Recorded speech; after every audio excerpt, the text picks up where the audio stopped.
Welcome back to another episode of Pokemon Go. Today on this video, which I'm gonna be mass evolving some of my Pokemon. It is the Easter event. We do have, if you drop, I do have a lucky egg dropped in the background, which means I'll get 4 times experience. I'm not a big fan of leveling up once I pass level 30, because any Pokemon I catch past level 30, and there's somebody who's out there level 35 or 37 or 40, we will be having the same CP Pokemon. And plus, with Niantic not adding levels to Pokemon Go after level 40 kind of kills the motivation because I don't want to get to level 40 and just be stuck there waiting for them to add a new level. But yeah, aside from us mass evolving our Pokemon, we're going to be having a little reflection about my Pokemon journey. And just to start off, my Pokemon journey and my reflection is that I remember being exposed to Pokemon 1999, where I watched the first season, of course, which was pretty dope. The theme song is classic. Watched the second season when they went to Orange Island, which was one of my favorite seasons, and then also watched the majority of the third season. And then after the third season, I kind of fell off because with the different characters being changed, with some of the Pokemon looking not as great, or seems like the Pokemon community or the Pokemon designers to be exact, ran out of ideas what some Pokemon look like. Hopefully we get a Vaporeon. No, we did not. We got the useless EV evolution, Florian. But yeah, so that was it. One of my favorite Pokemon of just in general is Lapras, which was pretty cool in the show on the Orange Island, and even the game before they nerfed it. Another one is Lugia. Like I'm really cannot wait to catch Lugia. I mean, that was one of my favorite movies of all time of Pokemon, which is Pokemon the movie. Yes, we got a Vaporeon. That's awesome.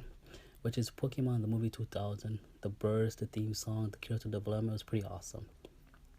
I did watch Pokemon the first movie on cassette, well VHS, and then I watched the third movie with Entei.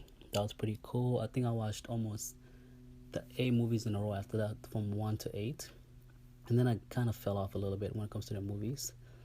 But aside from that, when it comes to Pokemon Go, started playing Pokemon Go on July 6th, and then after that pretty much didn't know what to do once I download the game, and the game was pretty much lagging for 2 weeks in a row because of all the people playing the game and how everything seems to be like it was. I guess Niantic didn't anticipate how big it is. Well, nobody actually anticipated, and it kind of sucked in the beginning because I didn't really know how to play the game, and with the server issues, which turned off a lot of people.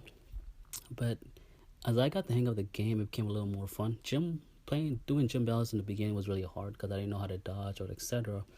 So I didn't do gym battles for at least for months and a half after the game came out. But yeah, so once Niantic fixed the server issue, quote unquote, one way they did it was turn off the nearby 3 steps, which kind of made a lot of people mad because yes, you kind of helped the server, but at the same time you killed the game because I've had so many situations where I had a Snorlax 20 feet away from my house. I look at my nearby, it's not listed on there. I randomly open my tracker app and guess what's there? Snorlax. So I run outside and get it. Which once again, trackers, it's a debated topic. Some people are for it. Some people think they make the game more fun. Some people are against it, saying it ruins the game. But for me personally, I use trackers and I'm okay with that. It helped me so much to get so many rare Pokemons that the nearby really failed me. But aside from that, just sticking with the tracker concept, I mean, going from Pokevision to Fast Pokemap to Go Radar, which Niantic did take down, I feel like they should have had a better concept of what the tracker they could have used. Because the one they had in the games were kind of useless. And then when they had the trackers with the nearby by a Pokestop, they first launched that in California out of all the places, which I get the concept of why they would. It's nice out there. But California already has great spawns with Santa Monica Pier, so a lot of us are just sitting here waiting for the tracker to come to us while we don't really have a really good tracker to use. So, hence why a lot of people turn to trackers. Yeah. Aside from that, it's hopefully they do. It is kind of decent. It is working sometimes, which is pretty cool when it comes to that. But aside from that, I mean, so far I love all the events they've had. There's a couple events that are just like, okay, it's kind of boring or kind of lame. Like the Easter event, not a big fan of leveling up for me, so it was just whatever. I do like the 2K edition. I just wish they didn't lie to us about getting your Pokemon you hatch gets extra candies, which was a lie, like 1 or 2 candies, so that was a lie. But aside from that, the water festival with the Magikarps was amazing with the shiny Pokemon, that shiny Magikarp that they didn't tell anybody. That was pretty delightful. The starter event was also really amazing. So I feel like they do need more events, like once a month, so give people something to look forward to, something to do, something to preoccupy the time while they'll release legendaries. Like I feel like they should release legendary as soon as possible. There is online leak from Niantic Japan saying that in July of 2017, this in the summer, the legendary will be released in a big huge event. That's gonna be really exciting to see because it's gonna be crazy depending on how strong they're gonna make the Mew 2 and the legendary birds, Moltres, Articuno, and what's the other one? Oh man, Moltres, Articuno, and Zapdos. Yes, I can't believe I almost forgot that Zapdos. But yeah, because they're gonna be running the gyms a lot. I think it'd be really cool if they made it specifically for team individuals. Like, if you're on Mystic, you only catch Articuno. If you're Valor, you can only catch Moltres. If you're Instinct, you can only catch Zapdos. Then that way, you kind of makes the game more fun. You're only stuck with the Pokemon that your team color represents. Then that way, when trading comes out, in order for you to get another bird of a different color or different team, you have to trade, which kind of makes trading a bit more fun, as that fun element of it. Aside from that, I just feel like they can be a bit more better in spawn rate for like some Pokemons.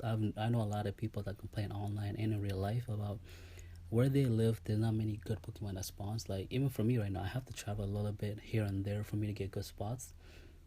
Once in a while, I'm lucky where I have great spawns by my house. But aside from that, if I didn't use trackers or have like great parks or nests I can hit up, the game would get really boring fast. Hence why a lot of people stop playing, because if you catch Pidgey and Rattata and Pidgey and Rattata every time you open the app, every time you're trying to catch a Pokemon, that's all you can catch or see. It gets really boring fast. Aside from that, I feel like they can do better in communicating with the community. Be like, hey, like I know they did that on a Twitter account here and there, asking what events do you like, what's your favorite event. But I feel like they can do a bit more. Also, once in a while, just have discounts on incubators, lucky eggs, lures, etc. Just as a gift to the fans. I know it's a business; they want to make money, but I feel like they can do a bit more to keep the fans more engaged. But aside from that, I'm really like psyched to see what they have coming up for us. I know Gen 2 was a huge delight coming out, but what are they gonna do with Gen 3? Like when Gen 3 is gonna come out? Because Gen 2 has been, I would say, a lot of people are finishing the decks really fast. Aside from some of the 10k eggs in Gen 2 becoming useless, like Gilgar, Mantine or Mantine, Sudowu, or etc., where it's pretty common. Like even Pinko, which majority of almost 90% of my 10k eggs have been Pinecone, which is kind of annoying because you can catch the same Pokemon when you go out hunting, and a lot of times I ignore them. So I feel like the 10Ks could have been a bit more rarer. Even the evolutionary items, if I need an evolutionary item to evolve certain Pokemon, I wish those Pokemon were a bit more powerful, had a little benefit, making one of those rares. Because right now I collected almost all the evolutionary items that I need to evolve my Pokemon. Once I do that, it kind of takes away from the momentum of like really enjoying the evolutionary items. But once again, I get the logic of making certain Pokemon a bit more rare. Like yeah, you have to get an item to evolve that. Kind of adds a little more fun to the game in its day. But I just feel like they could have made those Pokemon a bit more stronger, like Steelix and the Scyther Evolution Scizor, which would be really cool. But yeah, so that should be really interesting to see what they do for the upcoming year. I just hope the legendary event's gonna be really amazing, because right now they have two legendary events they have to hopefully put out before Gen 3 is released. Hence, one being the Gen 1 version of the legendary birds Mew and Mew 2, and the second one is the legendary beast, which is Entei, Suku, and the other one I forgot the name of it, and Ho-Oh and Lugia, which I'm gonna be insanely excited for Lugia. That's gonna be really amazing to see how powerful Lugia is gonna be, because once the legendary birds and legendary beasts and all the legendaries are released, they're gonna be running a lot of gyms. Depending on how Niantic handles this, and hopefully they stop spoofers from, they're working with the spoofers and getting better trackers, anything of that nature. But aside from that, I'm really grateful for the game. I had a lot of fun playing the game, reliving your childhood.